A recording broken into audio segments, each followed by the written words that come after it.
The new game, Outlast takes place in 1959, so it's really in the middle of a Cold War. So we came up with this idea that Murkoff has this huge hangar and create an environment to train the soldiers, which is something that the army did back in the days. So Murkoff is building these fake movie sets.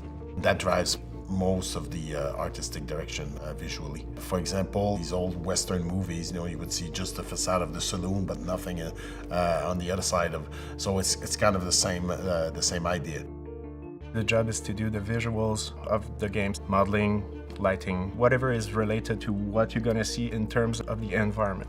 The way the game was first pitched to me actually in my hiring interview was, like the scene in Indiana Jones when he's in the ghost town with mannequins and stuff. That's the pitch, and I was immediately hooked, and I was like, oh yeah, I can really see that, the whole simulation aspect and a rat in a maze. Everything that can serve the fact that we're in the 1950s, we embrace it, such as the dressing codes, the cars. We need to dive into the 50s. We need to think about what was a telephone into this era. The thing that's very different in this new game compared to the old ones is that the notion of trials allows us to create very different environment for each trials. Probably the most important signature visually is the night vision. That means that there has to be a minimum amount of area of darkness in every game. That's the foundation.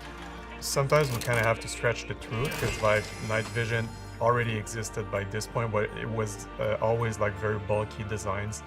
So we kind of have to stretch reality in that way. If someone asked me to create a hallway, what do I need to know? It's what happened there. Was there a murder? Just someone who put stuff on the ground?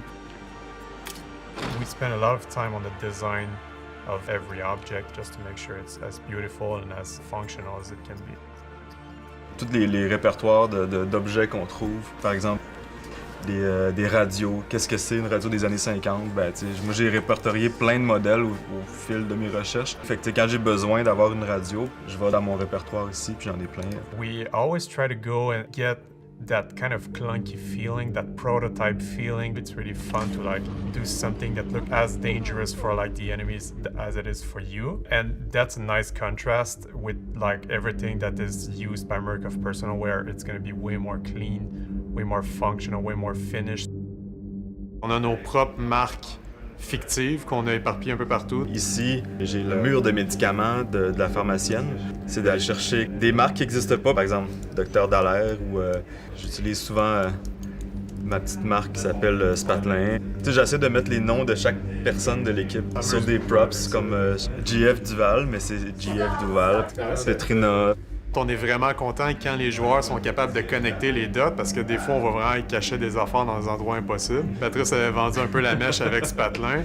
Là, les gens ils ont commencé à réaliser que ça se retrouvait partout dans Outlast, cette compagnie-là. C'était plus gros que Murkoff. J'ai mis un magazine qui va se retrouver peut-être 4 fois dans le jeu, je sais pas. Puis j'ai marqué « Est-ce que c'est la fin de Spatelin? »